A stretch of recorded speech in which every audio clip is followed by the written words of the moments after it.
ನಮಸ್ಕಾರಗಳು ಧನುರಾಶಿಯ ಬಂಧುಗಳೇ. ಇಂದು ಮಾರ್ಚ್ 3ಕ್ಕೆ ನಿಮ್ಮ ಭಾಗ್ಯದ ಬಾಗಿಲು ಓಪನ್. ಸಾಕ್ಷಾತ್ ಸಾಯಿಬಾಬಾ ಅಥವಾ ರಾಘವೇಂದ್ರ ಸ್ವಾಮಿಯ ಪವಾಡ. 10 ವರ್ಷದ ಕಾಯುವಿಕೆಗೆ ಹಿಂದೆ ಅಂತ್ಯ. ನಮಸ್ಕಾರ ಧನುರಾಶಿಯವರೇ, ನಿಮ್ಮ ಗುರಿ ಬಿಡದೆ ಸಾಧಕರು ಎಂದು ಕರೆಯಲಾಗುತ್ತದೆ. ನಿಮ್ಮ ಬದುಕಿನಲ್ಲಿ ಎಷ್ಟೇ ಕಷ್ಟ ಬಂದರೂ ಮುಗುಳ್ನಗೆಯಿಂದ ಎದುರಿಸುವ ಶಕ್ತಿ ನಿಮಗಿದೆ. ಆದರೆ ಕಳೆದ ಕೆಲವು ವರ್ಷಗಳಿಂದ ನೀವು ಪಡುತ್ತಿರುವ ಕಷ್ಟ, ಅನುಭವಿಸುತ್ತಿರುವ ಆರ್ಥಿಕ ಮುಗ್ಗಟ್ಟು ಮತ್ತು ನಿಮ್ಮ ಅರ್ಹತೆಗೆ ತಕ್ಕ ಪ್ರತಿಫಲ ಸಿಗದೆ ಇರುವುದು ನಿಮ್ಮನ್ನು ಒಳಗೊಳಗೆ ಕುಗ್ಗಿಸುತ್ತಿದೆಯೇ? ಎಲ್ಲರಿಗೂ ಒಳ್ಳೆಯದನ್ನೇ ಮಾಡುವ ನಿಮಗೆ ಯಾಕೆ ಈ ಪರೀಕ್ಷೆ ಎಂದು ದೇವರನ್ನು ಕೇಳುತ್ತಿದ್ದೀರಾ?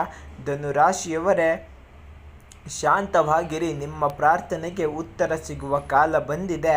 ಮಾರ್ಚ್ 3 ಈ ಮಂಗಳವಾರ ನಿಮ್ಮ ಹಣೆ ಬರಹವನ್ನೇ ಬಂಗಾರವಾಗಲಿದೆ. ನಿಮ್ಮ ರಾಶ್ಯಾಧಿಪತಿ ದೇವಗುರು ಬೃಹಸ್ಪತಿಯು ಪೂರ್ಣ ದೃಷ್ಟಿ ಇಂದು ನಿಮ್ಮ ಮೇಲೆ. ಇಂದು ಮಧ್ಯಾಹ್ನ 2:15 ನಂತರ ನಡೆಯುವ ಒಂದು ಪವಾಡ ನಿಮ್ಮ ಜೀವನದ ದಾರಿಯನ್ನೇ ಬದಲಿಸಲಿದೆ. ಈ ವಿಡಿಯೋವನ್ನು ಕೊನೆವರೆಗೂ ನೋಡಿ. ನಿಮ್ಮ ಕಷ್ಟಗಳನ್ನು ಶಾಶ್ವತವಾಗಿ ದೂರ ಮಾಡುವುದು ಹೇಗೆ ಎಂದು ತಿಳಿದುಕೊಳ್ಳಿ. ಧನುರಾಶಿಯವರೇ, ಆರ್ಥಿಕವಾಗಿ ಇಂದು ನಿಮಗೆ ಲಕ್ಷ್ಮಿ ಕಟಾಕ್ಷ ಉಂಟಾಗಲಿದೆ. ಬಹಳ ದಿನಗಳಿಂದ ಬರಬೇಕಿದ್ದ ಹಳೆಯ ಹಣ ಅಥವಾ ಪಿತ್ರಾರ್ಜಿತ ಆಸ್ತಿಯ ಪಾಲು ಇಂದು ನಿಮ್ಮ ಕೈ ಸೇರುವ ಸಾಧ್ಯತೆ ಇದೆ.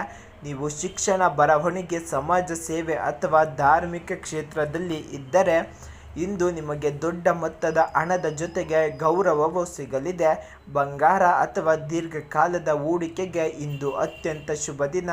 ಇಂದು ನೀವು ಹೂಡುವ ಪ್ರತಿ ರೂಪಾಯಿ ಭವಿಷ್ಯದಲ್ಲಿ ಬೆಟ್ಟದಷ್ಟು ಲಾಭ ತರಲಿದೆ. ನಿಮ್ಮ ಜ್ಞಾನಕ್ಕೆ ಇಂದು ಜಗತ್ತೇ ತಲೆಬಾಗಲಿದೆ. ಕಚೇರಿಯಲ್ಲಿ ಅಥವಾ ನಿಮ್ಮ ವೃತ್ತಿ ಕ್ಷೇತ್ರದಲ್ಲಿ ನಿಮ್ಮನ್ನು ಕಡೆಗಣಿಸಿದವರು ಇಂದು ನಿಮ್ಮ ಸಲಹೆಗಾತಿ ಸರತಿ ಸಾಲಿನಲ್ಲಿ ನಿಲ್ಲಲಿದ್ದಾರೆ. ನಿಮ್ಮ ಮಾತು ಇಡೀ ಸಂಸ್ಥೆಗೆ ದಾರಿದೀಪವಾಗಲಿದೆ.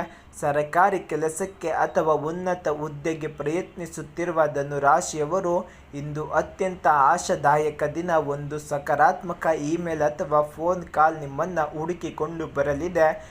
ಹೊರ ದೇಶಕ್ಕೆ ಹೋಗಿ ಹಣ ಗಳಿಸಬೇಕು ಎಂಬ ಕನಸು ಹೊತ್ತವರು ಇಂದು ಅದೃಷ್ಟದ ಬಾಗಿಲು ತೆರೆಯಲಿದೆ.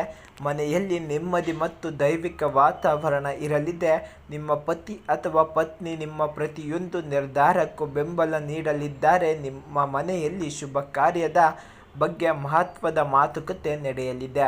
ಮಕ್ಕಳ ವಿದ್ಯಾಭ್ಯಾಸದ ಬಗ್ಗೆ ಇದ್ದ ದೊಡ್ಡ ಆತಂಕ ತರುವಂತಹ ಸುದ್ದಿ ಸಿಗಲಿದೆ. ಇಂದು ನಿಮ್ಮ ಮನೆಯ ಹಿರಿಯರ ಮಾತನ್ನು ಕೇಳಿ ಅವರ ಆಶೀರ್ವಾದವೇ ನಿಮ್ಮ 100 ಕಷ್ಟಗಳಿಂದ ಕಾಪಾಡಲಿದೆ. ಆಹಾರದ ಮೇಲೆ ನಿಯಂತ್ರಣ. ಸಿಹಿ ಪದಾರ್ಥಗಳನ್ನು ಅಥವಾ ಅತಿಯಾದ ಆಹಾರ ಸೇವನೆಯಿಂದ ಹೊಟ್ಟೆಯ ಸಮಸ್ಯೆ ಅಥವಾ ಲಿವರ್ಗೆ ಸಂಬಂಧಿಸಿದ ಸಣ್ಣ ತೊಂದರೆ ಕಾಣಿಸಬಹುದು. ಸಂಜೆ ವೇಳೆ ಸ್ವಲ್ಪ ನಡಿಗೆ ಮಾಡಿ.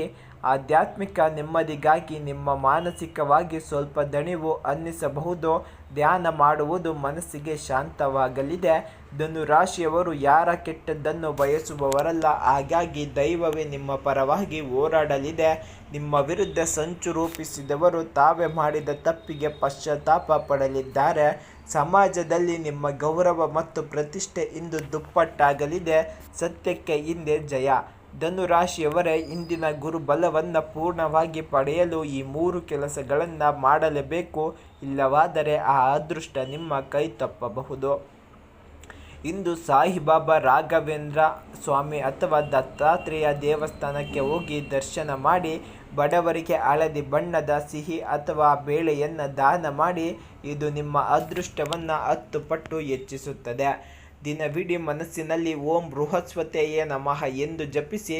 ಬಂಗಾರದ ಬಣ್ಣ ಮತ್ತು ಕೇಸರಿ ಇಂದು ಕಪ್ಪು ಬಣ್ಣವನ್ನು ಬಳಸಲೇಬೇಡಿ. ಅದೃಷ್ಟದ ಸಂಖ್ಯೆ 3, 12, 21 ಮತ್ತು 30 ಆಗಿರುತ್ತದೆ. ಶುಭ ಸಮಯ ಮಧ್ಯಾಹ್ನ 2:15 ಸಂಜೆ 5:30 ಅತ್ಯಂತ ಭಾಗ್ಯದ ಸಮಯವಾಗಿದೆ. ಧನುರಾಶಿಯವರೇ, ಸಾಯಿಬಾಬಾ ಅಥವಾ ರಾಘವೇಂದ್ರ ಸ್ವಾಮಿಯ ಕೃಪೆ ಸದಾ ನಿಮ್ಮ ಮೇಲಿರಲಿ ಎಂದು ನೀವು ಬಯಸುವುದಾದರೆ ಕಮೆಂಟ್ ಬಾಕ್ಸ್ನಲ್ಲಿ ಈ ಕೂಡಲೇ ಓಂ ಸಾಯಿರಾಮ್ ಅಥವಾ ಓಂ ಶ್ರೀ ರಾಘವೇಂದ್ರಾಯ ನಮಃ ಎಂದು ಬರೆಯಿರಿ. ಈ ಮಾಹಿತಿ ನಿಮ್ಮಂತೆಯೇ ಛಲಗಾರರಾದ ಧನುರಾಶಿಯವರಿಗೆ ಶೇರ್ ಮಾಡಿ ಮತ್ತು ನಮ್ಮ ಚಾನಲನ್ನು ಸಬ್ಸ್ಕ್ರೈಬ್ ಮಾಡಿಕೊಳ್ಳಲು ಮರೆಯಬೇಡಿ. ಸರ್ವರಿಗೂ ಒಳ್ಳೆಯದಾಗಲಿ ಧನುರಾಶಿಯ ಬಂಧುಗಳೇ.